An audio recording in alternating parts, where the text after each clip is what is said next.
தேவனுடைய ராஜ்யம். அவர் அவர்களை நோக்கி, தேவனுடைய ராஜ்யம் எதற்கொப்பாய் இருக்கிறது? அதை எதற்கு ஒப்பிடுவேன்? அது ஒரு கடுகு விதைக்கு ஒப்பாய் இருக்கிறது. அதை ஒரு மனுஷன் எடுத்து தன் தோட்டத்திலே போட்டான். அது வளர்ந்து பெரிய மரமாயிற்று. ஆகாயத்து பறவைகள் வந்து அதன் கிளைகளில் அடைந்தது என்றார். மேலும் அவர், தேவனுடைய ராஜ்யத்தை நான் எதற்கு ஒப்பிடுவேன்? அது புளித்த மாவுக்கு ஒப்பாயிருக்கிறது. அதை ஒரு ஸ்திரீ எடுத்து முழுவதும் புளிக்கும் வரைக்கும் 3 படி மாவிலே அடக்கி வைத்தாள் என்றார். அவர் எருசலேமுக்கு பிரயாணமாய் போகும்போது பட்டணங்கள் தோறும் கிராமங்கள் தோறும் உபதேசம் பண்ணிக்கொண்டு போனார். கடுகு விதை. இயேசு கிறிஸ்து தேவனுடைய ராஜ்யத்தை 2 உவமைகளினால் விளக்கிக் கூறுகிறார். சுவிசேஷம் பிரபல்யமாவதன் மூலமாக தேவனுடைய ராஜ்யம் ஸ்தாபிக்கப்படுகிறது. இந்த உவமை மத்தேயு எழுதின சுவிசேஷத்திலும் விவரிக்கப்பட்டிருக்கிறது. தேவனுடைய ராஜ்யம் எதற்கு ஒப்பாய் இருக்கிறது என்பதை இயேசு கிறிஸ்து இங்கு உவமையினால் விவரித்துக் கூறுகிறார். தேவனுடைய ராஜ்யம் இவ்வாறுதான் இருக்கும் என்று ஜனங்கள் எதிர்பார்க்கிறார்கள். ஆனால் இயேசு கிறிஸ்து தேவனுடைய ராஜ்யத்திற்கு கூறும் விளக்கமோ அவர்களுடைய எதிர்பார்ப்புக்கு முற்றிலும் வித்தியாசமாக இருக்கிறது. தேவனுடைய ராஜ்யம் பெரிதாக தோன்றும் என்றும் ஆரம்பமே ஆடம்பரமாகவும் அற்புதமாகவும் இருக்கும் என்றும் ஜனங்கள் எதிர்பார்க்கிறார்கள். தேவனுடைய ராஜ்யம் வரும்போது அது திடீரென்று பூரண வடிவம் பெற்று வரும் என்பது ஜனங்களுடைய பொதுவான நம்பிக்கை. இயேசு கிறிஸ்துவோ தேவனுடைய ராஜ்யத்தை கடுகு விதைக்கு ஒப்பாக கூறுகிறார். கடுகு விதை மிகவும் சிறியது. தேவனுடைய ராஜ்யம் ஆரம்பத்தில் கடுகு விதையைப் போல சிறியதாகத்தான் இருக்கும். ஆனால் அது வளர்ந்து பெரிய மரமாகும் போது ஆகாயத்து பறவைகள் கூட அதன் கிளைகளில் வந்து அடையும். கடுகு விதை சிறியதாக இருந்தாலும் அது பெரிதாக வளரும் வல்லமை அதற்குள் இருக்கிறது. ஜனங்களோ தேவனுடைய ராஜ்யம் ஆரம்பத்திலேயே பெரிதாக இருக்கும் என்று எதிர்பார்க்கிறார்கள். ஆனால் இயேசு கிறிஸ்துவோ அது ஆரம்பத்தில் கடுகு விதையைப் போல சிறியதாக இருக்கும் என்று கூறுகிறார்.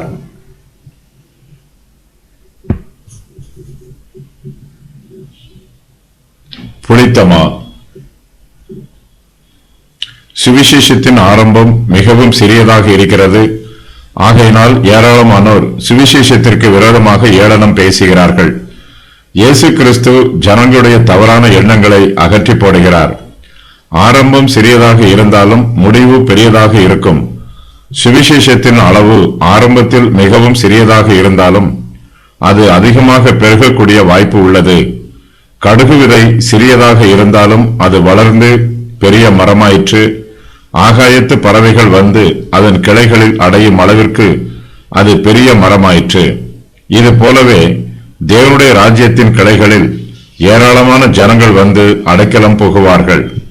தேவனுடைய ராஜ்யத்தின் வளர்ச்சி வெளிப்புற சக்திகளினால் வளர்ச்சி பெறும் என்று ஜனங்கள் எதிர்பார்க்கிறார்கள். ஆனால் தேவனுடைய ராஜ்யமோ புளித்த மாவுக்கு ஒப்பாயிருக்கிறது. புளித்த மா மிகவும் அமைதியாக வெளியே எந்தவித ஆரவாரமும் இல்லாமல் புளித்து அதிகரிக்கும். மா புளிக்கும் போது அங்கு வல்லமையோ அல்லது பலவந்தமோ ஏற்படாது. மாவு மிகவும் அமைதியாக புளித்துக் கொண்டிருக்கும்.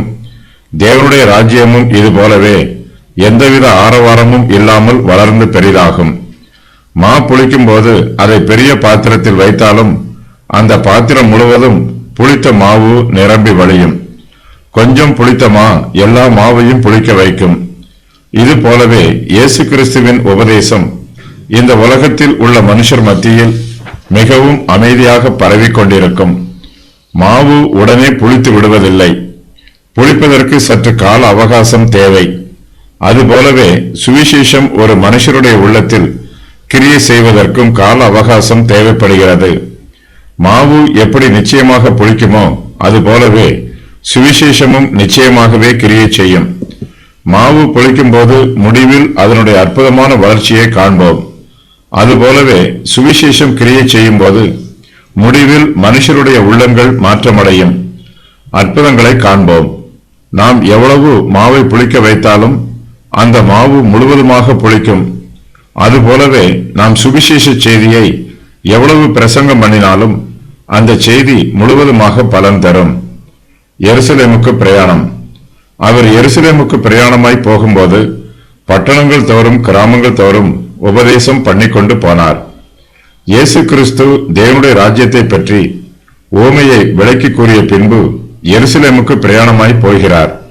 பட்டணங்கள் வழியாகவும் கிராமங்கள் வழியாகவும் அவர் பிரயாணம் மேற்கொள்கிறார். அவர் பிரயாணம் பண்ணும்போது பட்டணங்கள் தோறும் கிராமங்கள் தோறும் உபதேசம் பண்ணிக்கொண்டு போகிறார். தேவாலய பிரதிஷ்டை பண்டிகையின் போது இயேசு கிறிஸ்து எருசலேமுக்கு பிரயாணம் பண்ணியதாக வேத பண்டிதர்கள் கூறுகிறார்கள். இது மிகவும் குளிர்ச்சியான பனிக்காலம். இந்த காலத்தில் பிரயாணம் பண்ணுவது மிகவும் கடினம். பிரயாணம் கடினமாக இருந்தாலும் இயேசு கிறிஸ்து தமக்கு நியமிக்கப்பட்ட பாதையின் வழியாக இலக்கை அடைவதற்கு தொடர்ந்து முன்னேறி செல்கிறார். இயேசு கிறிஸ்து எருசலேமுக்கு பிரயாணமாய் போகிறார். இது அவர் எருசலேமுக்கு மேற்கொண்ட கடைசி பிரயாணமாகும். தமது சுவிசேஷ ஊழியத்தை இதுவரையிலும் நிறைவேற்றிவிட்டு தமது பாடுகளை அனுபவிக்கும் இறுதி ஊழியத்திற்கு இயேசு கிறிஸ்து முன்னேறி செல்கிறார்.